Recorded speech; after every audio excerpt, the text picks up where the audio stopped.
प्यारे बच्चों नमस्कार, बहुत बहुत स्वागत है आप सभी का एक बार फिर। बच्चों आज ही हमारा प्रैक्टिस सेट 2 है और आज का जो हमारा टॉपिक है वो है गॉस एलिमिनेशन मेथड। ठीक है, तो आज हमें समझना है कि गॉस एलिमिनेशन मेथड से संबंधित क्वेश्चन अगर आपके क्वेश्चन पेपर में आता है तो आप इसको किस तरह से सॉल्व करोगे, क्या क्या स्टेप्स आपको फॉलो करने हैं। साथ ही बच्चों मैं आपको बता दूं कि इसके पहले मैंने आपको प्रैक्टिस सेट में ये बताया था कि आप मूवमेंट अबाउट मीन कैसे निकालते हो या मूवमेंट अबाउट अ नंबर अगर आपको फाइंड आउट करना है तो आप कैसे करते हो, वहां मैंने आपको समझाया था with the help of an example. ठीक है, तो अगर अभी तक आपने वो वीडियो नहीं देखा है तो वो वीडियो आप देख लीजिएगा, लिंक मैंने इस वीडियो के डिस्क्रिप्शन में दे दिया है। अभी शुरू करते हैं हम अपनी आज की वीडियो और समझते हैं इस क्वेश्चन को। तो बच्चों गॉस एलिमिनेशन मेथड में क्या होता है कि आपको 3 इक्वेशंस दिए हुए हैं, आपको हमेशा 3 या 4 क्वेश्चंस दिए होंगे और इन 3 या 4 क्वेश्चंस में आपको क्या करना होगा, आपको इन वेरिएबल्स की यानी कि x1, x2 और x3 जो आपके वेरिएबल्स हैं, आपको इनकी वैल्यू फाइंड आउट करनी होती है। लेकिन स्टेप्स क्या होंगे वो समझिए। आपको पहले किसी एक वेरिएबल को, किसी भी एक वेरिएबल को यानी कि x1, x2 या x3 किसी भी एक वेरिएबल को आपको क्या करना है, एलिमिनेट करना है। ठीक है, सारे क्वेश्चन से उसको एलिमिनेट करना है, फिर दूसरे वेरिएबल को आपको एलिमिनेट करना है। ठीक है, दूसरे वाले वेरिएबल को सभी इक्वेशन से। देन इस तरह से आपके पास एक लास्ट वेरिएबल रह जाएगा। सपोज इस केस में मान लेते हैं x3 रह जाएगा, तो आप x3 की वैल्यू निकालेंगे, फिर x3 के बेसिस पे आप x2 की वैल्यू निकालेंगे एंड देन x3 और x2 दोनों के बेसिस पे आप x1 की वैल्यू निकालेंगे। तो ये एक सिंपल सा एक प्रोसीजर है। अब कैसे दोहराना है इसको वो मैं आपको करके दिखाता हूँ। ठीक है, मान लीजिए 3 इक्वेशंस आपको दिए हुए थे, ये आपका इक्वेशन है 1 और ये है आपका इक्वेशन नंबर 2 और ये है आपका इक्वेशन 3। ठीक है, अब आपको क्या करना है कि आपको इक्वेशन 1 को 2 से मल्टीप्लाई करना है। क्या करना है, इसको 2 से मल्टीप्लाई करेंगे और सब्ट्रैक्ट कर देंगे इक्वेशन 2 से। ठीक है, सब्ट्रैक्ट फ्रॉम इक्वेशन 2। चलो मैं इसको सब्ट्रैक्ट कर देता हूं, तो मेरे पास क्या हो जाएगा, 2 से माइनस कर रहा हूं तो पहले इक्वेशन 2 को लिखना होगा मुझे, 2x1 plus 4x2 plus x3 equals to 3 and equation 1 को मैंने मल्टीप्लाई किया है 2 से, तो ये हो जाएगा मेरे पास 2x1 minus 2x2 minus plus 2x3 equals to 12। और जब इसको मैं माइनस करूंगा तो ये मेरे पास क्या आ जाएगा, ये मेरे पास हो जाएगा minus plus minus minus, that means ये हो जाएगा मेरे पास -9 और ये वाला जो वेरिएबल है मेरे पास पहले x1 वाला, ये कैंसिल आउट हो जाएगा, तो ये हो जाएगा मेरे पास में 6x2 माइनस x3। ठीक है, और हम मान लेंगे कि हमारे पास इक्वेशन 4 है। अब हमें क्या करना है, अब हमें अगेन हमें क्या करना होगा, इक्वेशन 1 को मल्टीप्लाई करना होगा 3 से और सब्ट्रैक्ट करेंगे इसको किससे, सब्ट्रैक्ट करेंगे हम इसको फ्रॉम इक्वेशन 3 से।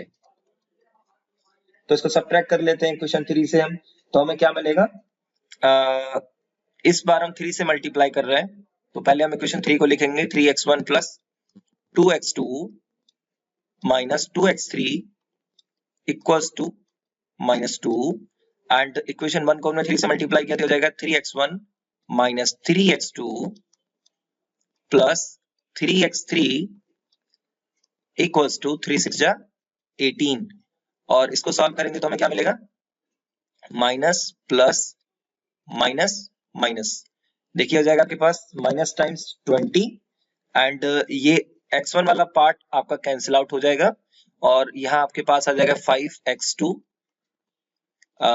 Minus 5x3। इसको अगर थोड़ा सा सॉल्व कर लें तो हमारे पास में क्या हो जाएगा, इसको सॉल्व नहीं करते, इसको ऐसे ही छोड़ देते हैं। ठीक है, बाद में सॉल्व करेंगे अगर जरूरत महसूस करेंगे तो।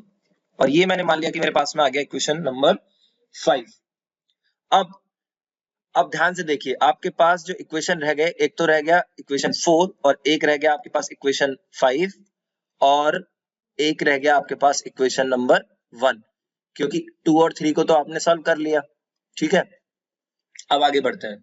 अब आगे बढ़ेंगे तो हम लोग क्या देखेंगे, अब हमें क्या करना है, नेक्स्ट स्टेप हमारा, ये हमारा जो अभी तक हमने किया ये हमारा स्टेप 1 था। ठीक है, इसको आप लोग लिखेंगे स्टेप 1। इसको मैं यहाँ लिख देता हूँ, स्टेप ये 1 है आपका, यहाँ जो आपने किया। अब नेक्स्ट में हम चलेंगे और हम लोग सॉल्व करेंगे स्टेप 2 के लिए। स्टेप 2 में क्या चीजें होंगी वो समझ लीजिए। स्टेप 2 क्या होगा हमारा, अब हमें क्या करना है, अब हम लोग को इक्वेशन 5 और 4 को ऑपरेट करना है, क्योंकि इक्वेशन 5 को अगर ध्यान से देखें, इक्वेशन 5 में हमारे पास में है 5x2 माइनस 5x3। अब अगर मैं x2 को एलिमिनेट करना चाहता हूं, x2 को मुझे एलिमिनेट करना है, तो उसके लिए मैं क्या करूंगा, देखिए इक्वेशन 5 को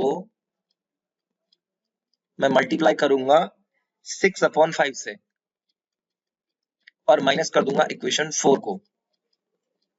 6/5 से मैंने क्यों मल्टीप्लाई किया, देखिए ध्यान से, फिर देखिए अगर हम इसे 6/5 से मल्टीप्लाई करेंगे, यानी कि 5 मल्टीप्लाई 6/5, तो हमारे पास 5 से 5 कैंसिल हो जाएगा, बचेगा क्या 6x2, है ना।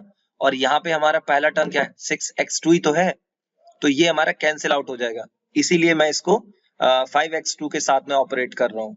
तो अभी मेरे पास में क्या आ जाएगा, अभी मेरे पास में जो वैल्यू होगी वो होगी, इसको मुझे लिखना पड़ेगा, तो 5x2 यानी कि 5 multiply 6/5 x2 minus and again 6/5, okay, multiply 6/5 x3 equals to 20 था ये, और ये हो जाएगा आपके पास 6/5 और ये माइनस टाइम्स 20 था आपके पास, तो ये भी याद रखना है आपको।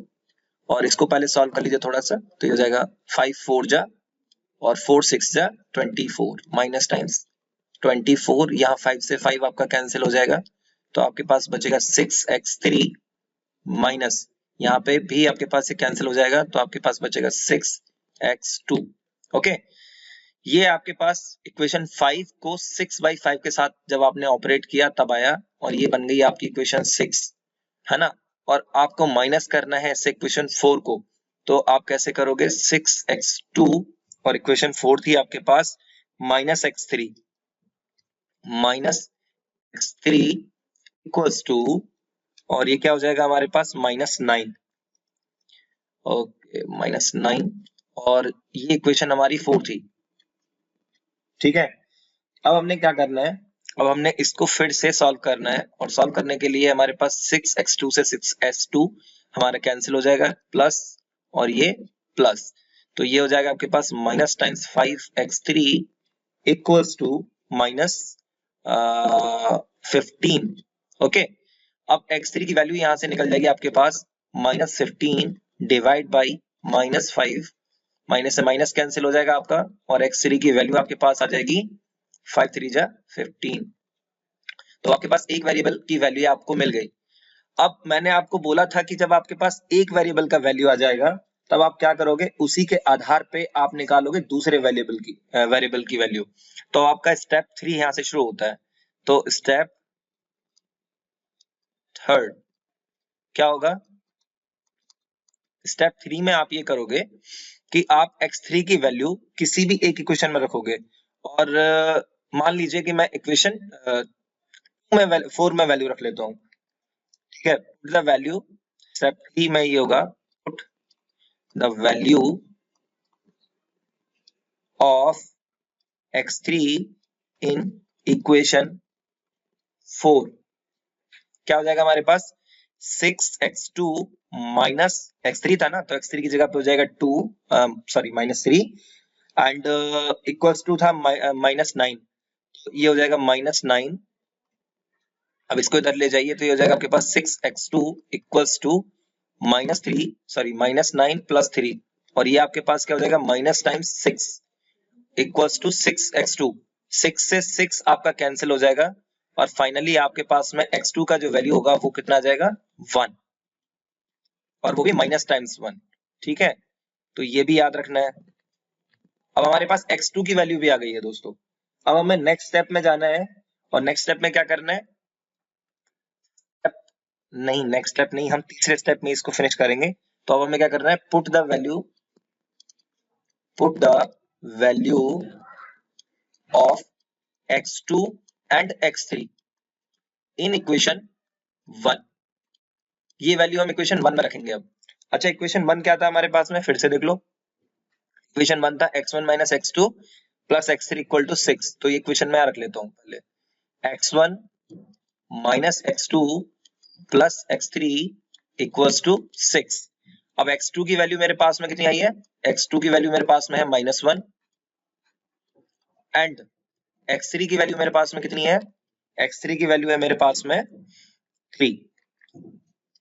ठीक है, x3 की वैल्यू रख लेता हूं मैं यहाँ पे। मेरे पास में इन दोनों वैल्यूज को मुझे इस इक्वेशन में पेस्ट करना है। तो x1 -1 प्लस 3 इक्वल्स टू 6 और ये क्या हो जाएगा, x plus 1 plus 3 equals to 6, यानी कि x plus 4 equals to 6 and x equals to 6 minus 4। और ये आपके पास वैल्यू क्या आ गई, x की फाइनली 2। ये x1 की वैल्यू आई मेरे पास में दोस्तों। ठीक है, ये x1 है, x1 ओके। तो फाइनली आपके पास में x1 की वैल्यू आई 2, x2 की वैल्यू आई -1 एंड x3 की वैल्यू आपके पास में आई 3। ठीक है, तो इस तरह से आपने गॉस एलिमिनेशन मेथड का यूज किया और आपने वेरिएबल को एलिमिनेट किया और आपने x1, x2 और x3 की वैल्यू फाइंड आउट की। एक जल्दी से रिकैप ले लेते हैं हमने कैसे कैसे किया है सवाल को।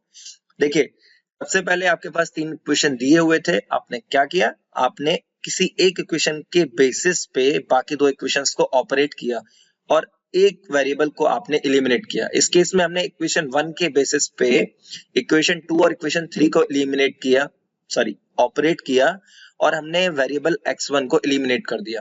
ठीक है, इसके लिए हमने क्या किया, पहले इक्वेशन 1 को मल्टीप्लाई किया 2 से और माइनस किया उसे इक्वेशन 2 से। देन हमने इक्वेशन 1 को अगेन 3 से मल्टीप्लाई किया और हमने इक्वेशन 1 को माइनस किया। तो इस तरह से हमें 2 इक्वेशन मिले, इक्वेशन 4 और इक्वेशन 5, जिनमें x1 हम एलिमिनेट कर चुके हैं। ठीक है, इसके बाद मैंने इक्वेशन 5 को ऑपरेट किया और इक्वेशन 5 को मल्टीप्लाई किया 6/5 से। ठीक है, 6/5 से मल्टीप्लाई किया और मैंने इक्वेशन 4 को माइनस कर दिया यहां से। ठीक है, तो मेरे पास जो वैल्यू मिलेगी, अब वहां से x2 भी एलिमिनेट हो जाएगा और x2 एलिमिनेट होने की वजह से मुझे x3 की वैल्यू मिल जाएगी। फाइनली x3 की वैल्यू को मुझे रखना है किसी एक इक्वेशन में। मैंने इक्वेशन 4 में उसको रख दिया और x2 की वैल्यू मैंने फाइंड आउट कर ली।